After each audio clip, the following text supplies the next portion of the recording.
Welcome back. It's episode 2 of the Sensorites, The Unwilling Warriors. Ray Cusick has designs on a well-deserved cup of tea, so one of those unwilling warriors has joined us, and I'm going to ask him to introduce himself now. Hello, my name is Joe Greig, and I played a Sensorite, and another Sensorite, and another Sensorite. How do you feel about being asked to come and talk about something you did nearly 50 years ago? I feel very good about that. Very good indeed, yes. And do you have many memories of donning a Sensorite, because being one of the pioneers? Yes, even better memories of taking it off. Was it uncomfortable? Well, it was taking the mask off. You've just had a mask that went over your face, 2 eye holes, no nose, and no real mouth. Then they put a beard underneath it, combed it up, so you were talking through a beard all the time, and the bald wig when that went on. But when they took it off... Steady, Chesterton. The calmer you are, the stronger. That's William Hartnell there. He's just spotted one of your kind in the window of the spaceship. And... No, that wasn't me. No, that was your co-Sensorite, Ken Tilson. That was Ken, yes, I remember that. And do you remember how you got cast as a Sensorite, Joe? Height. All for height. Lack of height you need it to be a Sensorite. And we've just seen our first sight of one of the... Well, they're not the villains. It's unusual for Doctor Who to have benign aliens. Do you have fond memories of them as protagonists, William and Carole? Well, they were very cute. I do remember you having tremendous difficulties walking or standing too close to each other, tripping over your feet all the time. And we kept treading on your feet too, I seem to remember. And it was wonderful because when they stood on the feet and you started to move, you went at 45 degrees until you pulled yourself loose. Happened all the time. And is it curious to you when you got the call to come and do this commentary today? I mean, you said before. Yes. Indeed, I haven't done anything since 2003. I thought that's enough. 65 years, quite enough. And unless they give me a lift there and back, which is exactly what happened today. Oh, we know how to broker a deal. and of all the things, as an actor for 65 years, of all the things to be asked about, does it strike you as curious that it's a sort of 5-week job that you did in the early 1960s? Yes, it did. And probably it took the makeup off, of course. You could hear your hairline going ding, ding, ding, ding, ding, ding, ding. So at the end of 5 weeks, we looked very intelligent. Our foreheads were higher than when we first started. Now, it's a slightly different sort of threat you use in terms of jeopardy. It's a sort of the psychological violence, which again is unusual for Doctor Who. And the Sensorites, I don't know if you know this, they actually have relatives in the new series of Doctor Who. Do they? Creatures called the Ood. So oh, even, the Ood, yes, I've seen the Ood. Even the Sensorites has been referred to, albeit obliquely, in the new version of Doctor Who. Only the Ood have got lots of spaghetti hanging down as if they've been very dirty eaters. That's right. That's right. Why don't they give me a part as one of the grandfathers then? Yes, you could come back, You could be Joe. a Ood. I don't know if they give a lift there and back, though. I mean, That's it then. You might have to get the bus. Out I of the don't question, know. And it's quite atmospheric, this one, and you've got Stephen Dartnell here giving a really good performance. And Mervyn Pinfield was the director. He's often talked about as a technical man. Did Mervyn give much performance direction, or were you very much left to get on? I don't remember None too at much, all. do you? I don't think he did, no. I don't think any of the But directors Stephen was gave a us very much. good actor. And I strangely enough, met him years later working for the RSC.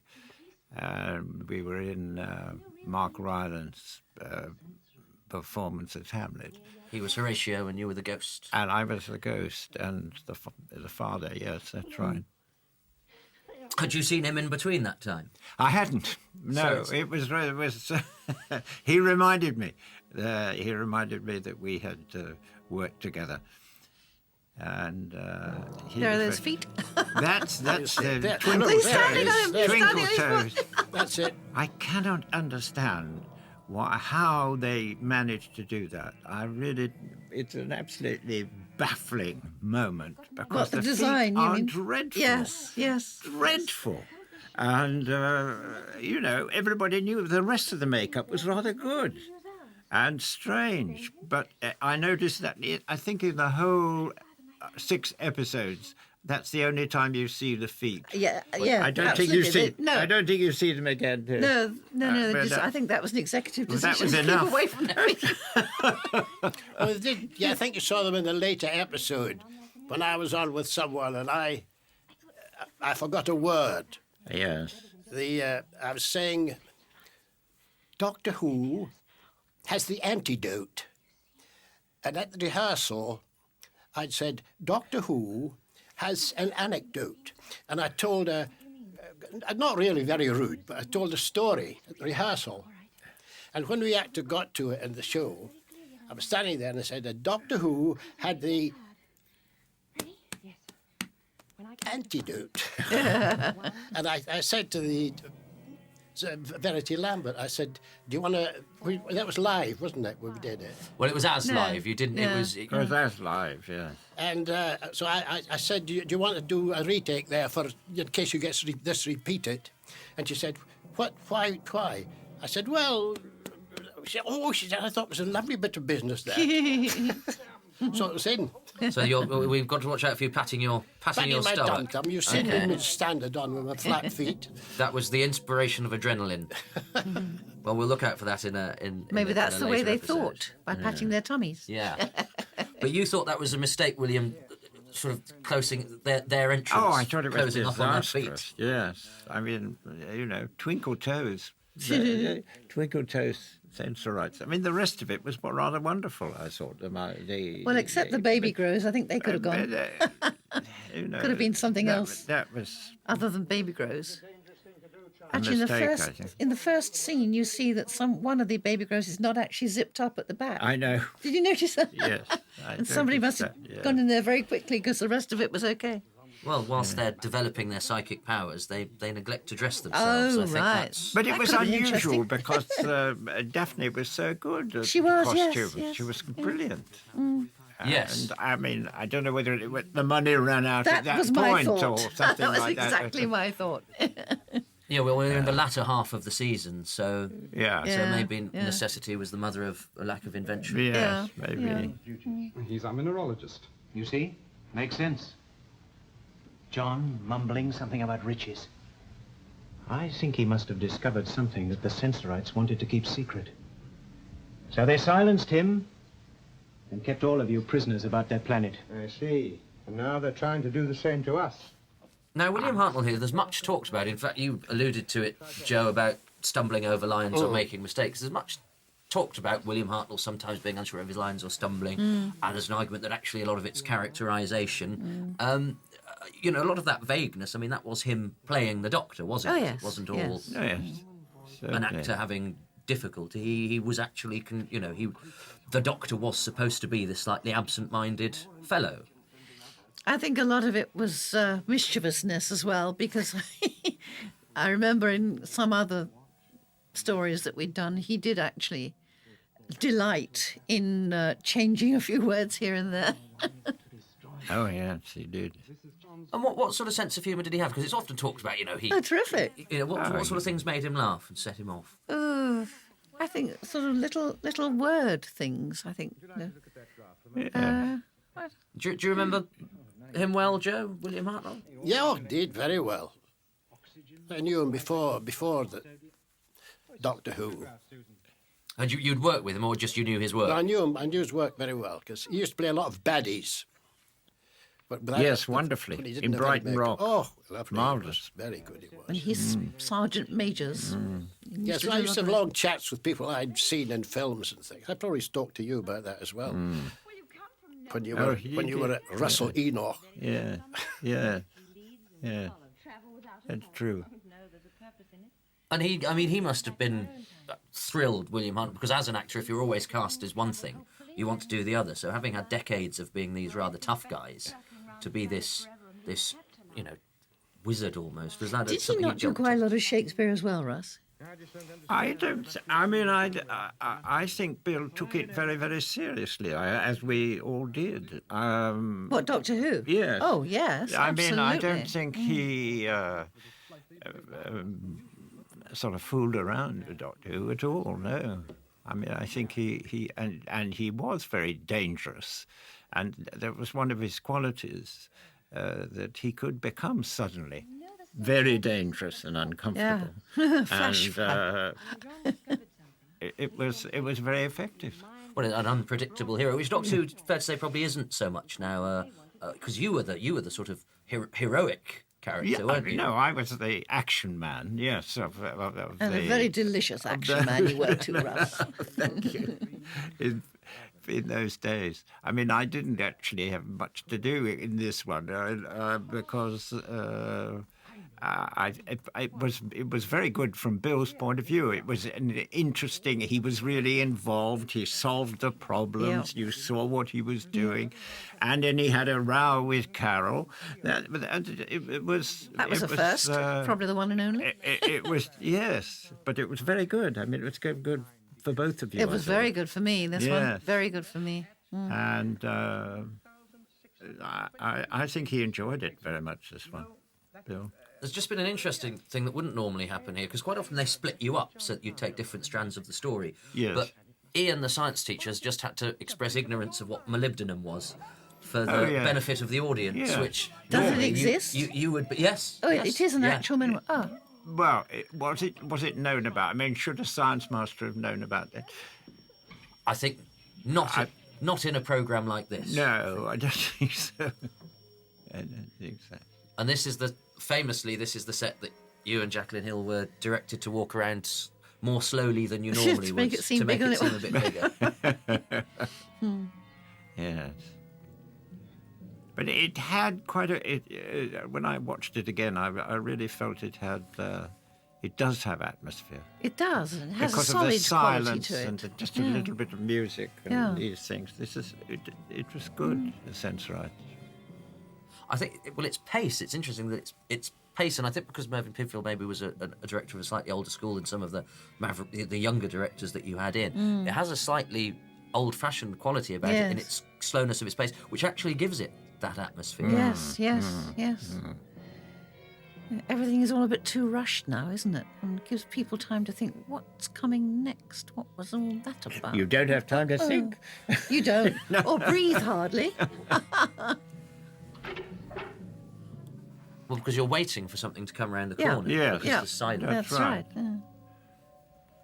No, it was a very ingenious set because it confined us in this spaceship, and therefore all these doors opening and shutting could be quite effective. We were at TV Centre here, weren't we? We were. This was TC3, this particular episode. So we had more room to We expand. had more room. Yeah. Well, it's interesting you mentioned the studios, because there was a big, at around this time, Sidney Newman had suggested if Doctor Who didn't get the studios he wanted it to get, It wouldn't continue. It wouldn't continue because Right, he good felt for that him. they were being you were being given inadequate facilities. We were That's too. right. But I take it you were shielded from all that sort of behind the scenes. Oh, entirely. shenanigans. Entirely. And just on a practical level, we've just seen you traverse a set in one take. When you'd have done that in rehearsals, it would have been, I guess, tape on the floor. How long, before recording, did you get to sort of acclimatise yourself to actually the solid set that you had to only act on the day we did it. Yeah. We didn't meet the sets. We didn't know anything about what they would actually look like. Sometimes we had a little model, didn't we? It was very complicated. Yes. But that's quite a quick readjustment in terms of, just altering the last little bits of performance. Oh, yeah. But you knew you were used to that. Oh, yes. Oh, Yes. yes.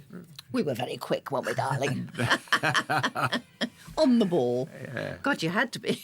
Yeah. We didn't have the luxury of days, months, weeks, because we didn't have any filming then.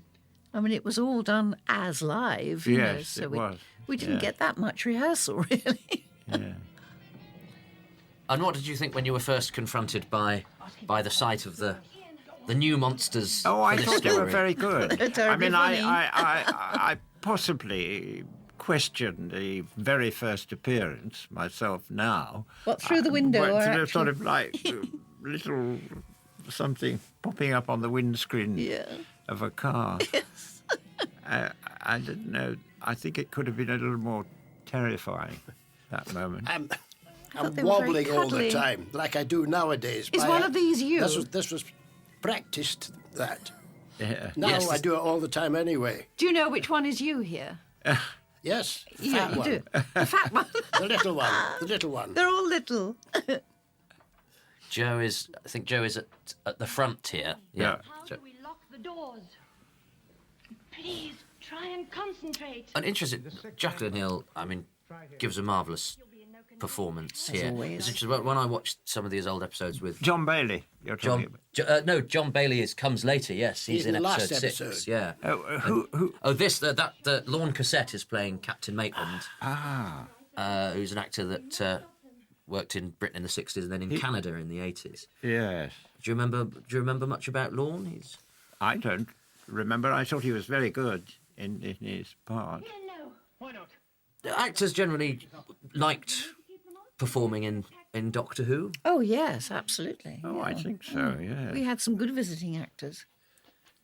I used to like it in the old days when they messed about with history. Yeah. Yes. Tried to change history, which they never managed. Oh, No, we weren't that's right. allowed to, were we? We weren't allowed to. No, That was absolutely the not. one